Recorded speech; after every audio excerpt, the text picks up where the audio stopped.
Cuando el mundo se despertó con la noticia el 15 de abril de 1912 de que el insumergible Titanic había hecho justo eso, hundirse, el shock, el dolor y la desesperación se propagaron como un reguero de pólvora con una pregunta: ¿cómo? Saludos y bienvenidos a mi canal, Historias o Mitos. Por supuesto, todos parecen estar de acuerdo en un hecho. Un barco realmente se hundió en las gélidas aguas del Atlántico Norte, cobrándose la vida de 1.500 personas. Pero lo que la gente debate hasta el día de hoy es: ¿qué barco se hundió? ¿Realmente pereció el Titanic o hay una conspiración mucho más grande en marcha? El argumento ahora no es que el Titanic no se haya hundido, sino que la historia blanca cambió de barcos y el Titanic en realidad era un barco más antiguo, el Olympic, y todo esto fue un fraude de seguros que salió mal. Retrocedamos unos años. Había una feroz competencia por parte de la línea británica White Star Line, tanto a nivel nacional como internacional.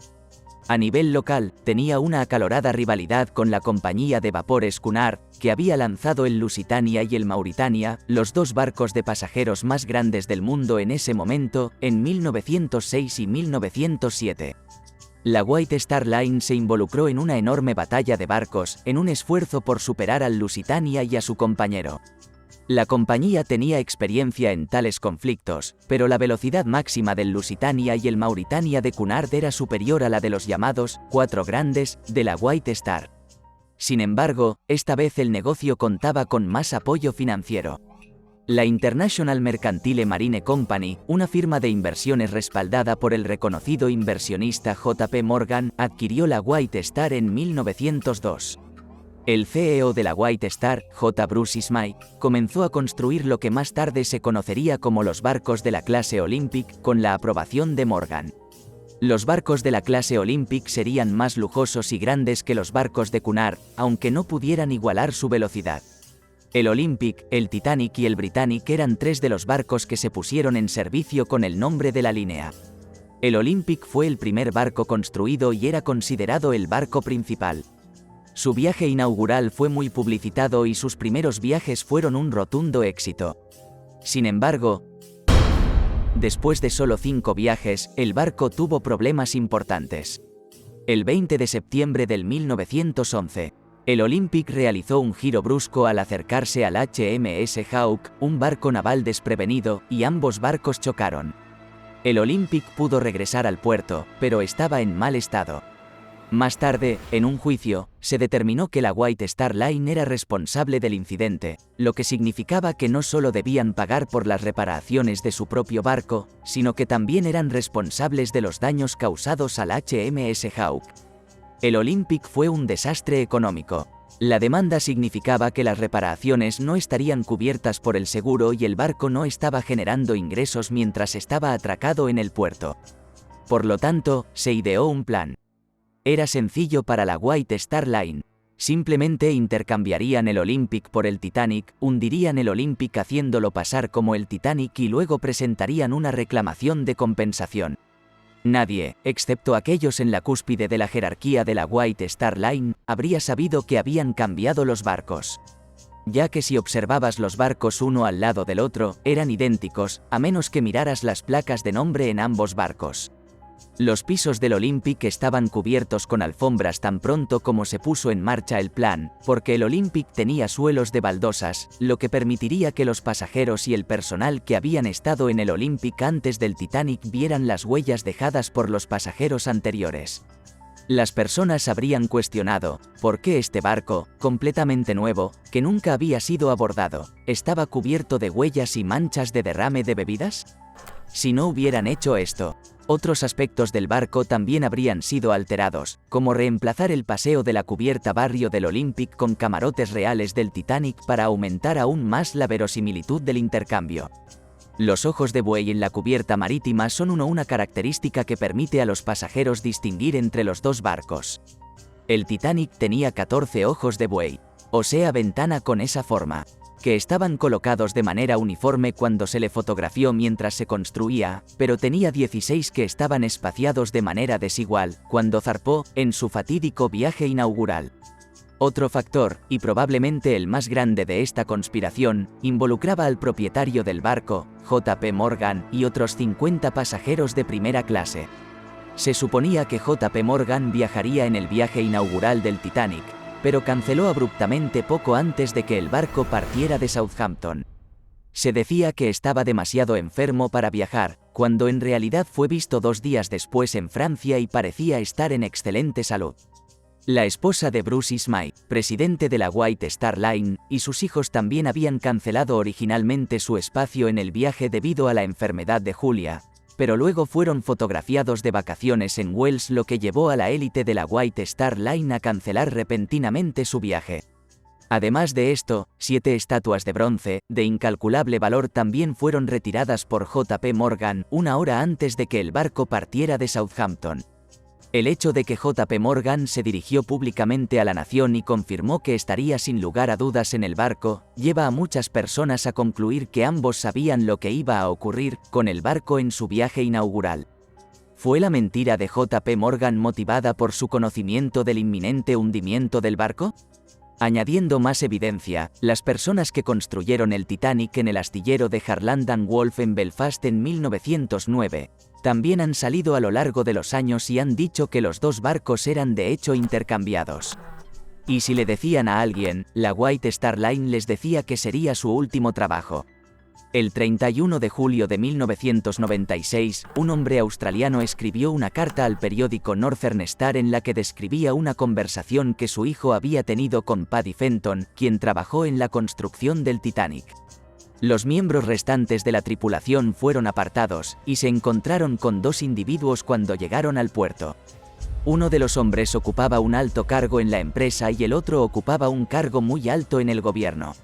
El funcionario del gobierno les leyó a la tripulación la ley de secretos oficiales, diciendo que cumplirían un mínimo de 20 años de prisión y nunca podrían encontrar empleo después de su liberación si revelaban la verdadera causa del hundimiento o los rumores de un plan de seguro. La empresa decidió hacer un cambio, renombrando su antiguo barco dañado como el Titanic y dando a su segundo barco recién construido el nombre de Olympic. El verdadero Olympic eventualmente sería hundido en un accidente, permitiendo que la White Star Line recibiera un pago de seguro adecuado para un barco completamente nuevo, mientras que el barco que inicialmente estaba destinado a ser el Titanic habría continuado operando. Una gigante montaña de hielo fue lo único que descarriló el plan. Fueron algunos sobrevivientes quienes en sus entrevistas ni siquiera mencionaron una montaña de hielo, hablando en cambio de cómo una explosión fue la causa del hundimiento del barco. Un publicista armenio de 25 años llamado Bakan subió a bordo del barco al igual que todos los demás en Southampton, donde conoció a 3 hombres con quienes compartía la cabina 804. Eran 2 ingleses y un francés llamado Marin. Debido a que Marin y Bakan tenían casi la misma edad y Bakan hablaba excelente francés, rápidamente se hicieron amigos. Se acostaron bastante tarde el 14 de abril, al igual que en las otras noches a bordo del Titanic. Poco después de la medianoche, algo que sonaba como una gran explosión despertó a todos. Las luces de la noche se apagaron y los ingleses cayeron de sus literas debido a un fuerte empujón. Uno de ellos se lastimó la cabeza y otro se lastimó el brazo. Los 2 nuevos amigos los ayudaron a levantarse, tomaron algunas pertenencias y abandonaron la cabina sin saber que nunca volverían a entrar en ella. Pero Bakan solo tomó su pasaporte y todo el dinero en efectivo que tenía, 43 libras esterlinas. Después de su supervivencia, escribió memorias relatando su terrible experiencia, pero nunca menciona una montaña de hielo, solo 2 explosiones. Bakan no es el único testigo que ha hablado sobre las explosiones. En una investigación sobre el desastre, varios testigos se presentaron para describir lo que escucharon. Alfred Oliver, un timonel, respondió en su testimonio en el tribunal cuando el senador Barton preguntó, ¿escuchó explosiones? El señor Oliver respondió: escuché varias explosiones pequeñas, pero no eran las explosiones que esperaba escuchar. Esto llevó al senador Barton a preguntar más, ¿fueron estas explosiones antes o después de que se hundiera? Oliver respondió diciendo: antes de que se hundiera y mientras se estaba hundiendo.